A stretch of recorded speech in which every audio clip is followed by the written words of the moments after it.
안녕하세요. 대학원 매뉴얼 네 번째 시간. 이번 그 세션의 주제는 몰라입니다. 일단은 그 세션 제목부터 여러분들이 뭐래서 재밌어 할진 모르겠지만 일단은 주사위가 던져졌기 때문에 여러분들이 이제 뭐든지 뭐라든지 해야 되는 시간이에요. 그러니까 아몰라 하고 나서 돌진해도 어떻게 보면 상관없는 시간이라고 이야기를 할 수 있을 것 같아요. 이 시간은. 자, 그래서 이 시간에는 우리가 이제 뭘 해야 되는지 보도록 하겠습니다. 대학원 3학기에 해당해요. 해당기에 해당하고 얘는 이제 할 수밖에 없어요. 이제 더 이상 뭔가 미루거나 아니면은 뭘 이제 고민하거나 고민도 하면 안 되고 이제 미루는 것도 안 되고 그런 걸 하면 안 돼. 지체되는 것들을 하면 안 되는 시간이고 이게 논문을 쓸고 쓸 줄 알고 있는 학생 같은 경우 솔직히 대학원에 있으면 안 되죠. 물론 이제 대학원 학위를 석사 학위를 두세 개씩 따는 사람도 있고 하긴 하지만 그거는 그들 사정이고 여러분들이 뭔지 모르는데 어쨌든 무언가를 새로 해야 돼요. 그러니까 여태까지 여러분들이 살아오면서 시작하기도 전에 알고 있었던 것들은 아마 없을걸요? 어쨌든 어디서든지 그 경험을 하고 뭔가 시행착오를 겪고 문제를 해결해 왔지, 나는 태어날 때부터 못못 쓰는 걸 알았어. 라고 하는 사람은 없어요. 그러니까 진짜 이제 뭐가 없어 보이는 것은 마찬가지로 진짜 한 게 없거나 아직 정리가 안 된 상태예요. 그러니까 요 두 개인데 보통 이쯤 와서 그러니까 진짜 한 게 없는 학생들은 거의 제로에 수렴해요. 그러니까 만약에 3학기가 됐는데 진짜 한 게 없다라고 하게 되면은 이건 학생 문제만 돼 있는 게 아니라 지도 교수님의 직무유기예요, 이거는. 직무유기고 이 정도 왔으면은 그래도 교수님이 어느 정도 닥달을 하고 얘기를 하고 뭐 이렇게 해서 어느 정도 됐는데 아직 정리가 안 돼. 아직 정리가 안 된 상태라고 이야기를 할 수가 있습니다. 마찬가지로 시작하는 것이 중요해요. 그러니까 이전에 우리가 1학기 때도 그랬고 2학기 때도 그랬고 예비 프로포잘이라고 해서 뭐 연구 계획서를 정리를 해봤는데 이때는 이제 어, 본방을 준비하는 어떤 자세로 성심성 있고 물론 이제 그 전에 있는 것들은 날림으로 하라는 얘기는 아니고 좀 더 신경 써서 하라는 거죠. 고민은 졸업을 늦추게 됩니다. 그러니까 계속 무언가 이게 아닌가 저게 아닌가라고 하는 확신이 없다라고 하는 거는 반대로 말하면 확신이 없다라는 거 있잖아요. 확신이 없다라는 거는 검증을 안 받은 거예요. 검증을 안 받았다라고 하는 건 어떻게 보면 교수님한테 얘기를 하거나 아니면 랩미팅 때 얘기를 하거나 아무것도 하지 않았다라고밖에 얘기를 할 수밖에 없거든요. 만약에 이제 그럼에도 불구하고 검증을 받았다. 내가 랩미팅 때 교수님한테 얘기했는데 아니면 다른 친구들한테 동기들한테 얘기했는데 라고 하지만 근데 그게 이제 제대로 얘기한 건가? 라는 거죠. 그리고 제대로 준비를 했는가? 그러니까 누군가가 피드백을 하려면은 어떻게 보면은 내가 굉장히 많은 정보를 전달을 해야 되는 거. 예를 들어 랩미팅 때 뭐 이런 거야. 저 요거에 관심이 있어갖고 이 논문을 가지고 왔는데요. 자세한 건 다음 시간에 얘기할게요. 이런 식으로 얘기를 하게 되면은 약간 조금 제대로 준비를 안 했다고 이야기를 하겠죠. 제가 시간이 없어갖고 준비를 못했는데 이런 거 없어요. 시간이 없으면 어떻게 하라 그랬어요? 밤을 새라 그랬어요. 밤을 새서라도 무언가를 완료를 해야지만 여러분들이 어느 정도 이제 확신을 가지게 되고 검증도 이제 받게 되는 겁니다. 음. 시간이 더 있다고 되는 거 아니에요. 그러니까 지금 3학기까지 왔는데 진짜 아무것도 안 돼 있다라고 해서 한 학기 미루면 안 될까요? 라고 얘기하는 학생들이 있거든요. 글쎄, 그러면 이제 그 다음 학기도 미루게 될 확률이 굉장히 높겠죠. 그러니까 예를 들어서 준비를 했는데 뭔가 잘 안 돼서 약간 미흡해서 이제 한 학기를 미루게 되는 경우는 가끔 있어요. 네, 그런 게 이제 정말 그 진짜 한 게 없는 게 아니라 예를 들면 이제 실험이라든지 설문이라든지 뭐 이런 거에 대한 어떤 타이밍의 문제가 있거든요. 그리고 예를 들어 실험 연구 같은 경우에는 어떻게 보면 약간 지연이 될 수가 있어요. 왜냐하면 실험을 설계를 했는데 이게 제대로 작동을 못하면은 다시 실험을 설계해야 되거든요. 예, 제 얘기예요. 박사과정 때 실험 설계했는데 내가 원하는 대로 반응이 안 나와가지고 그냥 한 학기를 그냥 날려먹은 적이 있어요. 플러스 한 학기 더 해갖고 좀 놀긴 했었죠. 자, 아무튼 뭐 그런 것들을 제외하고는 어떻게 보면 이 시간이 더 있다고 되는 건 아닙니다. 이제는 지금까지 있는 만든 것 갖다가 이제 뭐라도 만들어야 되는 시기예요. 그래서 시작하는 것이 중요하고 고민하지 말고 일단 뭐라도 확실하게 만들어 보는 시간을 가져야 됩니다. 자, 구체적인 설계가 필요해요. 프로포저를 하기 위해서는 어떻게 보면 논문 쓰는 거에 반 이상이라고 이야기를 할 수가 있거든요. 그냥 이게 난이도로 따지면 논문 쓰는 것보다 프로포저 하는 게 더 어려워. 왜냐면 어떻게 보면 내가 평가를 받아야 되는 거든, 교수님들 앞에서. 음. 그렇기 때문에 요거는 이제 여러분들이 구체적으로 목차를 작성을 하고 스토리를 잡고 뭐 세부 내용에 어떤 내용이 들어가야 하는지 전부 다 이제 기술 정의서, 뭐 예를 들면 그 기술 정의서 이런 걸 작성을 해야 돼요. 작업 내용 구체적인 기술 및 일정 같은 것도 설정을 하고 작업 내용 구체적일수록 좋습니다. 그러니까 목차부터 써보는 거죠. 우리가 이제 그 만화를 그리거나 애니를 만들거나 영화를 만들거나 이럴 때 뭘 짜요? 콘티를 짜죠.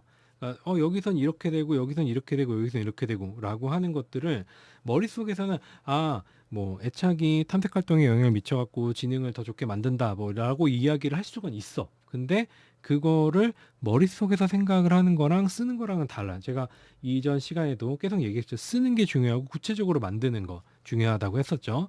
그리고 이 스토리를 토대로 세부 목차를 작성을 해야 돼요. 그러니까 여러분들이 논문, 특히 학위 논문을 보면은 여러분들 학교마다 조금 다를 수는 있겠지만 대부분 뭐 비슷해요. 학교마다.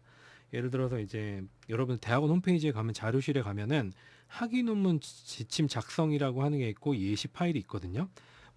그걸 보면서 어떤 식으로 작성을 해야 되는지 여러분들이 좀 생각을 좀 해보고, 여러분들 선배들 논문을 보면은 뭐 기본적으로 이제 뭐 이론적 배경, 연구의 필요성, 이론적 배경, 그 다음에 뭐 있어, 뭐 가설, 뭐 그 다음에 이제 뭐 또 뭐 있냐, 연구 방법 이렇게 있고, 그 다음에 결과하고 논의하고, 이게 이제 기본 목차거든요. 그냥 기본 목차를 정해놓고, 자 그랬을 때 스토리를 토대로 세부 목차에서 어떤 내용이 들어갈지를 작성하게 되는 거죠. 그걸 작성을 할 때 여러분들이, 제가 이제 미로를 이제 소개를 했는데, 이 미로 프로그램을 사용해 가지고 이것저것 작성을 해보면 됩니다. 그리고 이제 작업 지시서라든지 이런 구체적인 기술 일정 같은 거 설정을 하고 했었잖아요. 그거에 대해서 간단히 한번 살펴보도록 할게요. 자, 이게 이제 미로 프로그램이라고 하는 거고, 여기서 여러분들이 이제 뭐 여린 도형이나 이런 것들을 설정해가지고, 뭐 이런 식으로 이제 그 세부적인 그 프로세스나 이런 것들을 이제 만들 수가 있어요. 간단하게 만들 수가 있는데, 우리는 이제 여기서 뭘 할 거냐면, 여기 보면은 템플릿이라고 하는 메뉴가 있습니다. 이쪽에 템플릿 메뉴를 체크를 하면은 일반적으로 이제 뭐 기업이나 아니면 일할 때 사용하는 여러 가지 템플릿들이 존재해요. 그리고 이 미로라는 프로그램을 여러분들이 그 뭐냐, 학교 인증을 받으면 무료로 쓸 수가 있습니다. 요거랑 이제 피그마도 있긴 한데 뭐 간단한 거를 할 때는 이 미로가 조금 더 디자인적으로 괜찮아서 저는 미로를 사용하는 편이에요. 그래서 여기 보면은 칸반 프레임워크라고 하는 템플릿이 있습니다. 요거를 체크를 하면은 여기 조그맣게 나오죠. 볼게요. 자, 원래는 이 기본 형태가 이런 식으로 돼 있어요. 뭐 백로그랑 in progress done 이렇게 있는데, 여러분들이 업무 프로세스를 갖다가 여기다가 정리를 하는 겁니다. 이게 이제 회사에서는 지라라고 하는 어, 발음 똑바로 해야 돼요. 지라라고 하는 프로그램을 사용해서 쓰긴 하는데, 어쨌든 여기 보면 요 뭐였죠? Convert to Jira Issue라고 되는데, 이거는 지라라는 프로그램에 이제 연결하거나 변환할 수 있는 겁니다. 자, 뭐 그거는 이제 뭐 여러분들 나중에 쓸 일 있을지 모르겠지만, 자, 얘를 갖다가 크게 만들면 이런 식으로 됩니다. 자, 그래서 원래는 3개였잖아요. 3개였는데 이 칸반 프레임워크를 클릭을 하면은 이 위쪽에 플러스가 있어요. 그러니까 여기 아래쪽으로 되어 있고 플러스는 밑쪽으로 칸들이 점점 추가가 되고, 옆쪽으로 플러스를 누르면 옆으로 그 추가가 되는데, 개인적으로 논문이나 이런 것들을 쓸 때는 3개, 4개 정도까지가 좀 괜찮은 것 같아요. 프로세스 상으로. 그래서 여기 to-do 하고 in progress, 그다음 review 하고 done 이렇게 있죠. 이것도 여러분들 이름을 지정을 해야 돼요. 지정할 수가 있습니다. 할 일, 그다음에 여기다가 이제 진행 중, 음? 진행 중, 그다음에 이제 리뷰. 여기 리뷰는 이제 지도 교수님이랑 얘기를 한 거를 여기다 리뷰로 쓰는 거고, 여기다가 완료 버전으로 이제 이런 식으로 이제 업무 업무 프로세스, 논문 작성 프로세스를 갖다가 적는 거예요. 그러니까 예를 들면 여기서 이제 첫 번째 할 일에서 뭐 애착에 대해 여기는 이제 연구의 필요성이라는 부분에서 애착에 대한 어떤 전체적인 내용이나 이런 것들을 써야 되고, 그다음에 다른 어떤 개념 1, 개념 2, 뭐 이런 식으로 이제 여러 가지 것들을 추가할 수가 있죠.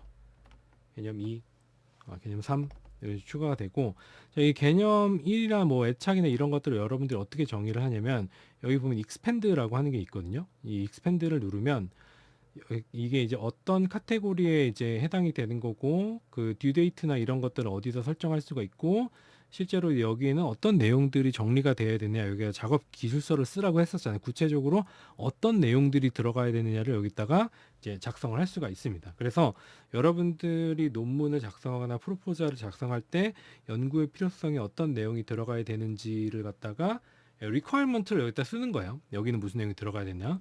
자, 그래서 만약에 얘를 이제 지정을 하고 다른 것들도 연구의 필요성 부분, 여기는 이제 그 뭐 이론적 배경, 그 다음에 여기는 이제 뭐 방법 하고, 뭐 프로포절이니까 뭐 그 저기까지는 그 논의까지는 안 써도 되겠지만 여기는 뭐 논의, 결과 뭐 이런 식으로 이제 각각 항목들을 여러분 지정을 해두고, 필요성 부분에서 정의랑 뭐 이런 것들 쓴 다음에 요게 이제 진행 중이야. 그럼 얘를 드래그해서 이쪽으로 옮겨요. 옮기면 지금 이제 하고 있는 거지.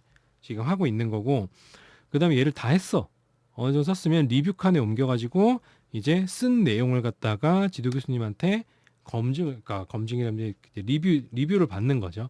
리뷰를 받아서 리뷰 받은 내용을 갖다가 수정을 하고 다시 이제 교수님한테 컨펌을 받게 되면은 어디로 옮기면 돼요? 완료. 여기를 옮기게 되면은 하나가 끝나는 거예요. 그러니까 뭐 이런 식으로 이제 개념적으로 뭐 연구의 필요성이라고 하면은 이 세 개를 갖다가 이제 한꺼번에 옮기게 되는 거죠. 옮기게 되면 얘가 이제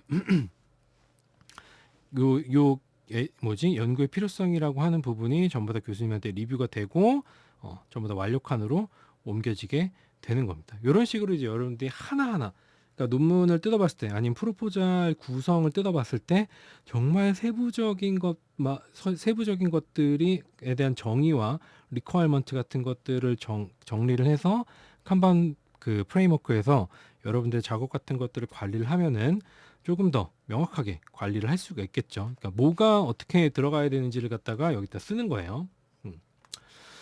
자, 그런 것들이 구체적인 설계에 들어가는 거고, 요건 여러분들이 한번 그 써보세요. 써보면은 생각보다 어렵지 않게 쓸 수가 있어요. 생각보다 어렵지 않게 쓸 수가 있으니까 이런 부분들을 한번 보시면 될 것 같고요. 자, 요구사항, 집요함, 자면서도 논문 주제를 생각을 해야 됩니다. 이때는. 그러니까 물론 우리가 처음에 얘기했을 때 뇌 두 개로 쪼개가지고 한쪽은 계속 오토 돌리라고 얘기했는데 여기서는 계속 이거에 대해 생각을 해야 돼요. 그러니까 어떻게 보면 두 쪽 다 일상생활을 포기하고라도 그 내가 이제 얘기하고자 하는 논문의 내용이나 이런 것들을 매일매일 생각을 해야 돼요. 매일매일 생각을 해야 되고, 일단 멘탈 챙겨야 됩니다. 이때 멘탈 무너지면 큰일 나요. 근데 이 멘탈이 언제 생기냐?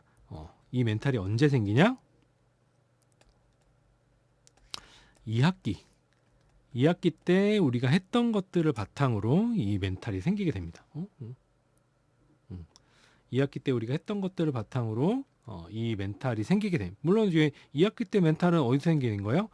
1학기 때 했던 것들 바탕으로 2학기 때 멘탈이 생기는 거고, 1, 2학기 때 했던 것들 바탕으로 3학기 때 멘탈이 생기는 거예요.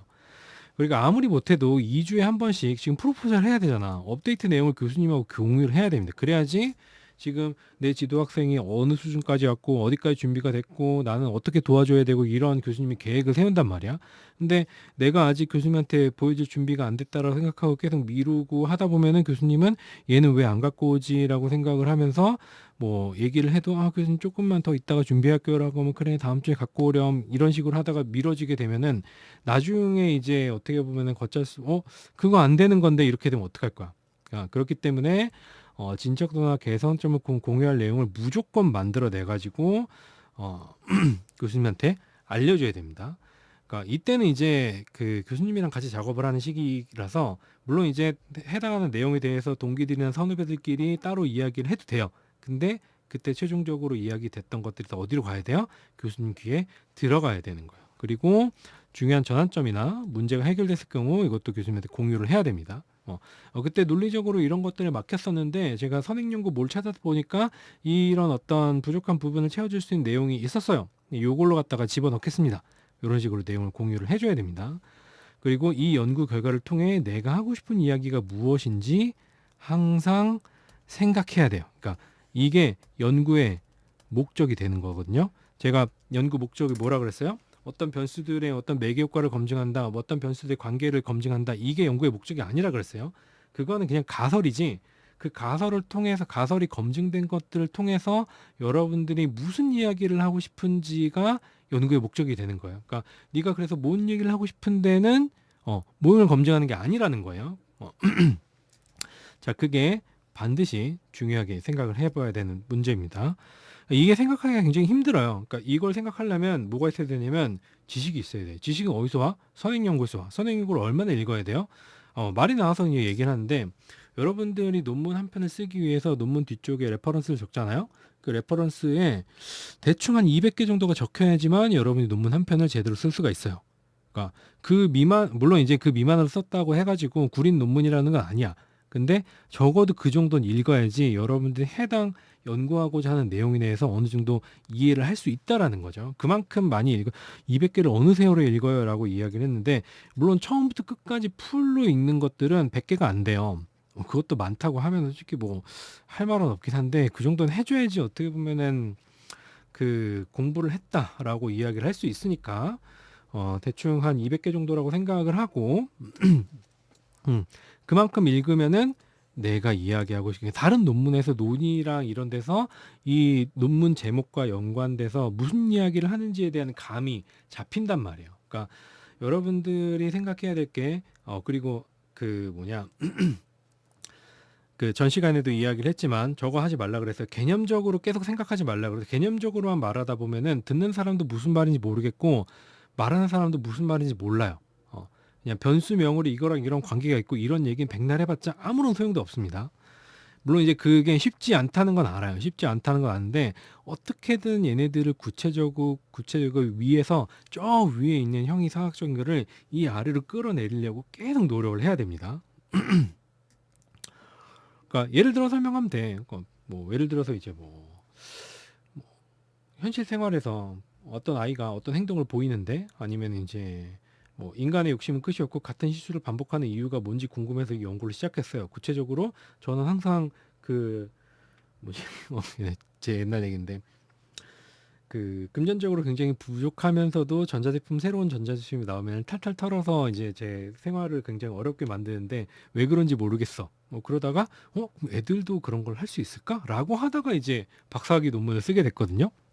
확률적 사고에 대해서 이제 쓰게 됐는데 자 아무튼 그런 식으로 이제 스토리를 풀고 구체적으로 다운 시켜가지고 실제 생활의 어떤 행동이나 관찰 가능한 사건 같은 것들을 이론과 계속 결합시켜서 이 이론으로 어떻게 해석되는가. 예를 들면 삐아제 같은 경우는 확률은 어떤 형적 사고라든지 이제 형적 그 교육을 받아야지만 이제 가능하기 때문에 구체적 주작기나 형적 주작기까지 가야지만 이걸 갖다 이해할 수 있다라고 얘기했는데 뭐 다른 사람 피슈바인이라는 학자는 그거 말고 이건 처음부터 태어나는 어떤 타고 태어나는 능력이다 이런 것들을 제시를 했다. 그래서 뭐 확률적 사고라고 하는 것들이 그 명시적인 어떤 확률적 사고뿐만 아니라 암묵적인 그 직관적인 확률적 사고나 이런 것들도 굉장히 인간의 어떤 삶에 영향을 미친다. 뭐 이런 식으로 이제 이야기를 할 수가 있겠죠.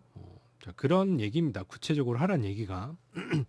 그래서 내가 하고 싶은 얘기가 뭔지로 항상 거기 결부지어서 생각을 해보고요. 자, 주의사항. 교수님의 피드백을 무조건 따르지 않기. 눈치 챙기기. 이게 무슨 말이냐면 그 항명을 하란 얘기는 아닙니다. 항명을 하는 얘기가 아니고 그러니까 예를 들어서 교수님이 이거 아닌 것 같은데? 라고 이야기를 했을 때 정말 그게 아닌가 혹은 이게 이제 교수님의 어떤 주장을 그 반박할 수 있는 이론적인 근거가 있는가 없는가도 한번 찾아봐야 돼요. 그러니까 그리고 이거 하면 안 돼. 물론 이제 이건 랩의 분위기라든지 이런 거에 따라 달라요. 이거 따라 다른데 굉장히 그 "내가 시키는 거 해."라고 하는 어떤 랩 같은 경우에는 무조건 따라야 되긴 해요. 졸업하려면은. 근데 그렇지 않고 이제 좀 자유로운 분위기라고 하면은 자 그러면 이제 교수님이 주장하신 거를 갖다가 '내가 반박할 수 있는 근거가 있지 않을까?'라고 생각을 해 보는 거죠. 그럼 내가 논문을 찾아보는 거지. 그럼 다음 이제 그 논문 그 리딩 세션이라든지 아니면 램팅 세션에서 그때 얘기했던 거하고 좀 반대되는 논문들이 있는데 그때 이제 증거가 하나면 안 돼요. 뭐 여러 개여야 돼. 여러 개여야 되고 물론 이제 교수님이 하지 말란 이유가 있어. 그러면 하지 말란 이유가 무엇인지 여러분들이 구체적으로 찾아보기도 해야 돼요. 그냥 하지 말란다고 그냥 그 안 하는 게 아니라 하란다고 그냥 하라는 게 아니라 왜 하라고 하셨는지 왜 하지 말라고 하셨는지 그거에 대해서 논리적 근거하고 선행 연구랑 이런 것들을 찾아봐야 된다고 하는 겁니다.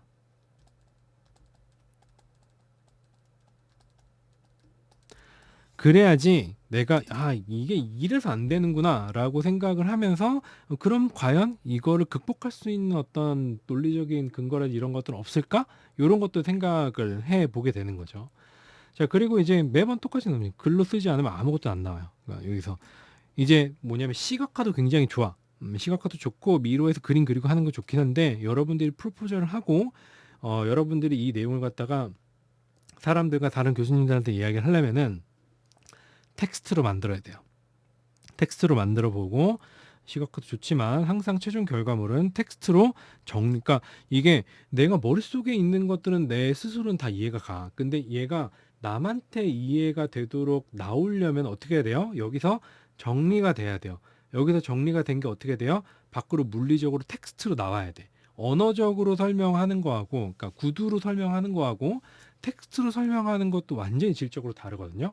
그 텍스트로 설명할 수 있게 되면 여러분들은 그걸 다 이해했다고 이해했다고 결론 내도 됩니다.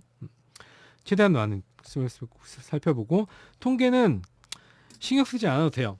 물론 이제 그 쉬운 방법은 여러분들이 어떤 연구를 하든지 간에 여러분들이 원하는 결과를 낼 수 있는 그러니까 여러분의 논문과 동일한 형태의 논문을 찾아서 거기서 무슨 분석 방법을 썼느냐에 따라 그거 갖다 베끼면 되거든요.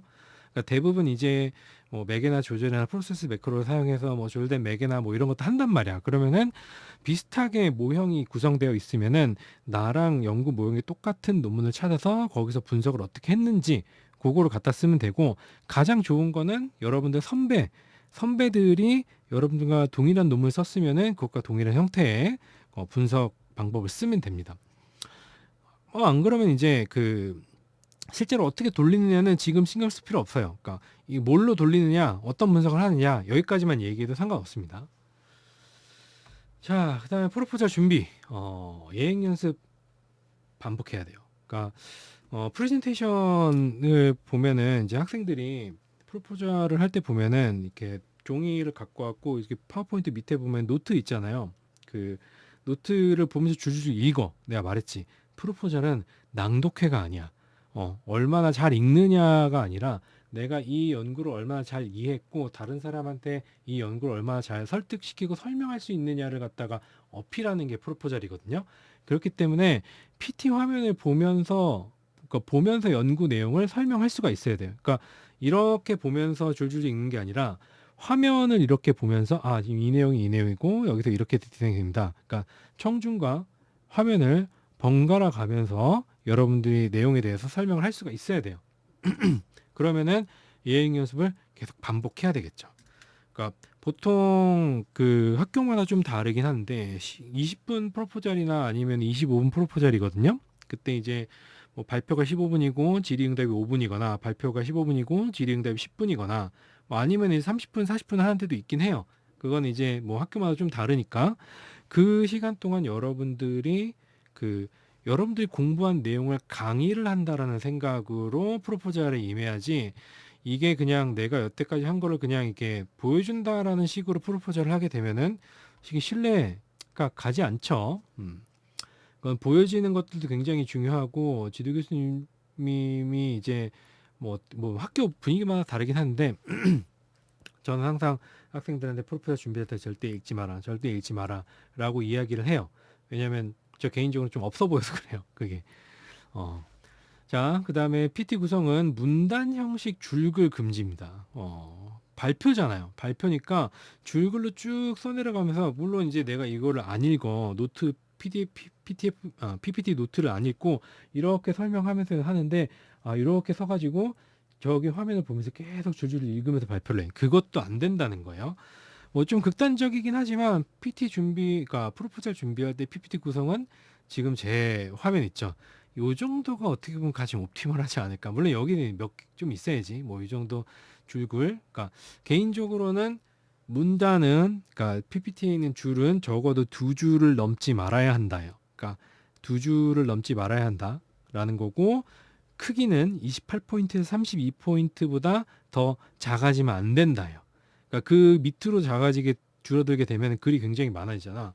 자, 그럼 그걸 어떻게 다 외워요라고 하는데 외울 수 있어. 외울 수 있습니다. 여러분들이 열심히 계속 반복해서 하면은 다 외울 수 있어요.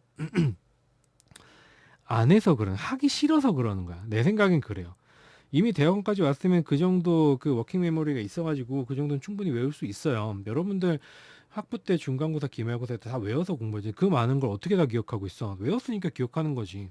당연히 PPT도 프로포잘도 물론 이제 교수님들이 앞에 계시고 그런 긴장되는 순간이기 때문에 뭐 그 뭐냐 잠시 외웠던 게 까먹을 수 있어요. 그럼 이러면 돼. 잠시 제가 이제 얘가 까먹었는데 잠깐만요 하고 하면 돼. 뭐 그게 이제 뭐 어쨌다고. 아무런 큰 잠깐 뭐 일순간 뭐 쪽팔릴 수는 있지. 근데 그걸 쪽팔리다고 생각하면 쪽팔린 거지. 안 쪽팔리다고 그냥 내가 잠깐 까먹었다고 생각하면은 거기서 생각을 멈추면 그냥 까먹은 것 뿐이잖아. 내가 너무 사회성이 없나? 자, 아무튼 뭐 여러분들이 지금부터 그렇게 자기를 세뇌를 하세요. 뭐 다 필요 없다. 멋지게 프로포즈를 맞추면 됩니다. 자, 풀포를 끝나면은 자신감 셀프 토닥토닥 해주세요. 그러니까 진짜 큰 산 하나 넘은 거야. 그러니까 이게 논문 쓰는 과정에서 그러니까 대학원에서 1학기, 2학기, 3학기, 4학기 가지고 3학기가 제일 힘들어서 저는 풀포를 준비할 때가.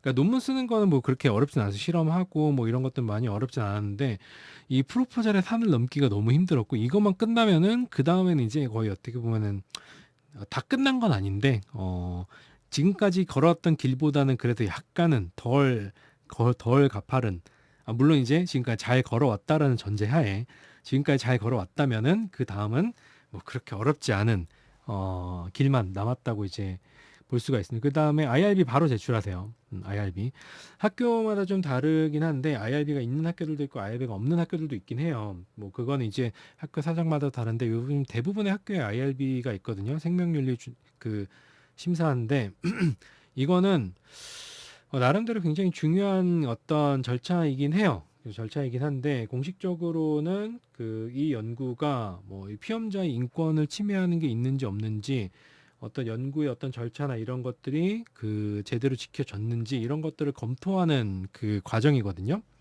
그렇기 때문에 중요한 내용이긴 한데 여러분들이 프로포잘을 전부 다 작성을 했다라고 하면은 굳이 그렇게 어렵진 않은 내용이에요. 왜냐하면은 여러분이 프로포잘에 썼던 내용을 좀 더 많이 풀어가지고 쓰는 거고 그 외에 이제 필요한 내용들이 있으면 추가적으로 작성을 하는 거기 때문에 저는 개인적으로 이게 작성하는 것은 어떻게 보면 이제 우리가 동사무소에서 주민등록 등본이나 초본 발급받을 때 요즘 온라인으로 다 하긴 하지만 만약에 이제 가서 받는다고 치면은 서류 하나 작성하잖아요. 그거랑 거의 동일해요.